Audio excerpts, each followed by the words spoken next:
Most men, they're like Robert. He grew up with a strict father, a man who ruled the house with an iron hand. Only certain emotions were allowed, and standing up for oneself was seen as the ultimate disrespect. With an emotionally distant authoritarian father, Robert was just left to rely on his mother for all the emotional needs. Raised in an environment of purely feminine love, he was never properly led or challenged, and only received attention when he was being the good little boy.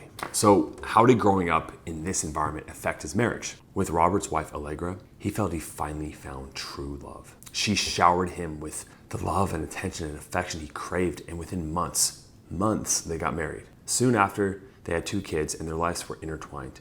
At first, everything seemed perfect, but Robert brought some deeply ingrained beliefs to the relationship. Like conflict is bad and it means you're growing apart. Peace and resolution should always be the goal, or mold yourself to keep others happy. And a good husband makes his wife happy at all costs. For years, this did actually work, but around year 9, Allegra started to change. She spent more time with her new friends, stayed up reading instead of watching shows together like they used to, and began doing things solo that they used to. Robert sensed something was just off, but he dismissed it, convincing himself that she would never really leave him. However, inside, a growing fear gnawed at him, and one night it all came to a head. At a dinner with friends, Allegra ran into her high school ex. She awkwardly waved and then asked the group, "Should I go say hi to him?"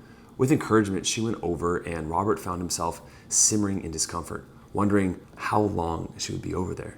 Just 5 minutes later, she returned. Immediately, Robert said, "What did he want?" She said, "Oh, he just asked who I was with, and I said some friends." And immediately, Robert said, "You didn't tell me you were with your husband?" To which she casually replied, "No, but I had my ring on, so it was kind of obvious." This made Robert feel betrayed and immediately insecure. Robert grilled Allegra with questions until she just snapped. "Why are you being so insecure?" she said. That moment, it marked the beginning of the end, until Robert found my work and joined the program, learning what it really means to win his wife back. So today, I'm going to show you 5 steps Robert took to become aware of the faulty beliefs that led to the painful separation in his marriage, and the steps he took to win her back. First, let's talk about what happens when your wife goes into apathy and how most men will just completely self-sabotage. It's almost like you're in this airplane and you're running out of fuel, and so as the pilot, you nosedive to the ground to get there faster. Let's take a quick look at this clip of this video right here in the study.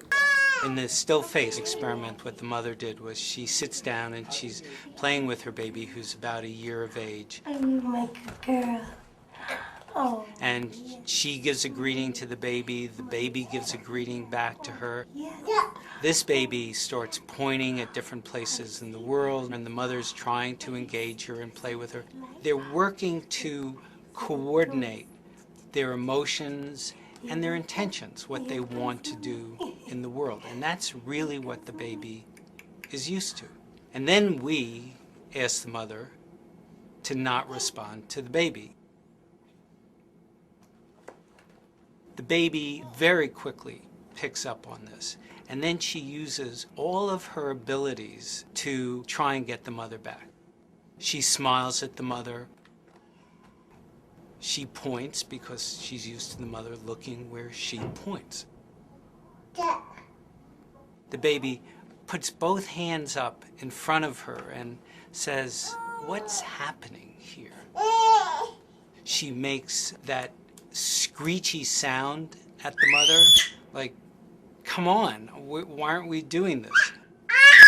Even in this 2 minutes, when they don't get the normal reaction, they react with negative emotions, they turn away, they feel the stress of it, they actually may lose control of their posture because of the stress that they're experiencing. You can see there that the mother becomes completely just non-responsive, and the baby does everything it can to get her attention. And that's what's happening to most men when the wife starts to pull away. "Can I solve your problems? I need to go buy your gifts." You're reacting, you're getting overly emotional, you're getting needy. And conversely, you become the man that she becomes repulsed by. So you can see this happens in children, but that's because, we'll talk about this later, but your inner child is not healed, your map is not fixed, much like Robert's. Now, Robert's core problem stemmed from his love map, and it didn't match the reality of relationships for him. Now, in NLP terms, neuro-linguistic programming, his inner map was the model of his world in his mind, and his actual experience in the world was the territory that was actually happening to him. So Robert's love map was shaped by his mother. She basically made the whole thing for him. And parts of those maps look like this. You must always strive to be good. Pleasing others in relationships is a top priority. Never create conflict with those who you care about, or you will lose them. And you receive love by doing things and performing. Now, this map worked with his mother's territory to get her love, but it backfired with his wife. He was holding on to the boy's map, and instead of embracing the man's map, or I call the apex man. So while trying to strive to be good, it meant never doing things for himself, like hobbies and friends. When it came to pleasing others, it meant not voicing his own needs or emotions. When it came to never going into conflict, it meant Robert had constant anxiety and lies. And when it came to receiving conditional love from his mom, he never felt good enough for his wife unless he was providing something for her. For Robert to thrive as a husband and a lover, he needed a new map. A map that matched the territory of adult relationships. So the way we start with this with our clients is we get rid of the old map to make a new one. And we do this through the process of forgiveness. Now for Robert, he had to forgive his mother for sure.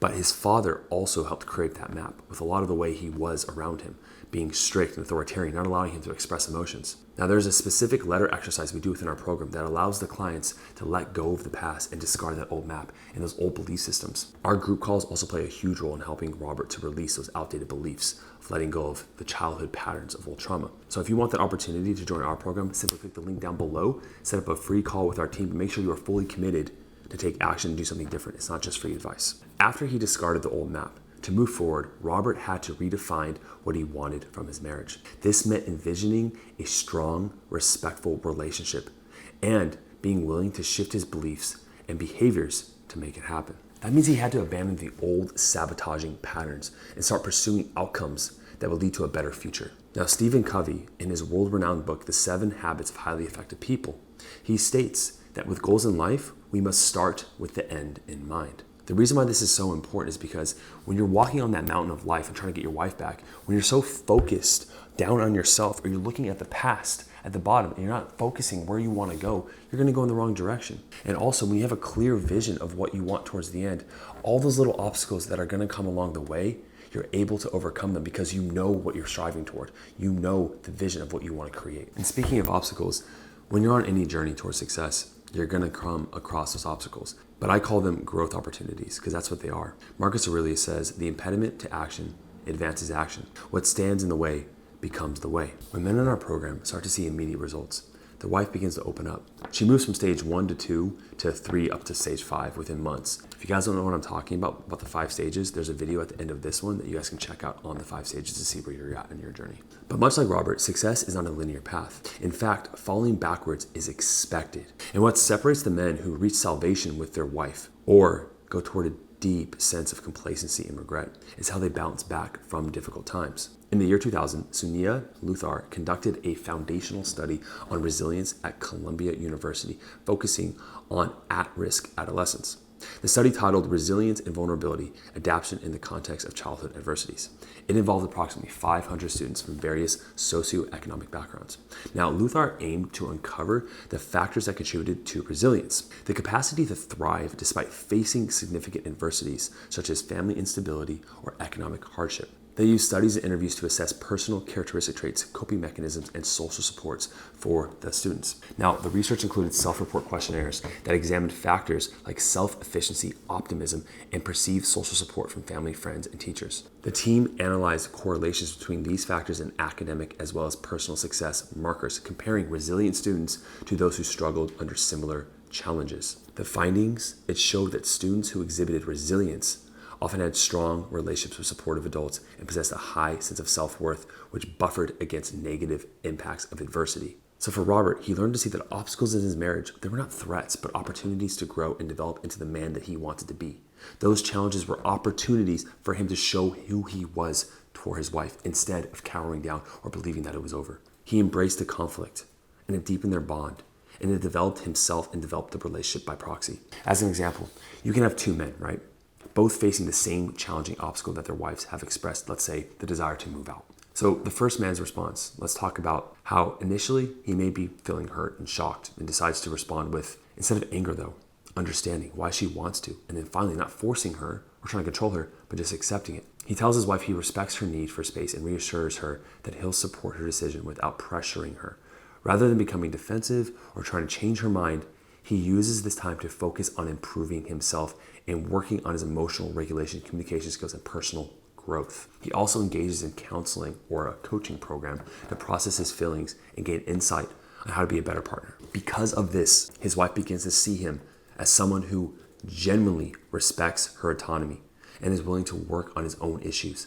She feels safe enough to trust him again and gradually finds herself drawn back to the marriage. And this is only because of his acceptance and seeing the opportunity as growth, the changes that he's made to support her emotionally without being reactive. However, if we were to take man number 2, okay, he would act with anger and desperation, trying to convince his wife to stay by pleading, begging, and making promises he hasn't thought through. He becomes anxious and constantly checks in on her, fearing that she's slipping away. And when she tries to express her feelings, he dismisses them or becomes defensive, making her completely feel invalidated. Because of this, his wife feels more pressured and misunderstood. She begins to feel that her need for space is not respected, and his reaction often solidifies her need to move out and regain emotional balance. His behavior, it only pushes her further away, as she feels he's more focused on his own fears and insecurities than on her understanding and her needs. So you could see the same situation, different responses lead to different results, and I can give you countless examples of guys in our program who've tried to do both. And so if you want to learn how to become the other man, to ingrain these beliefs, you can set a call 13 down below. Here is the stages video that you can check out right now. Thanks for watching the video.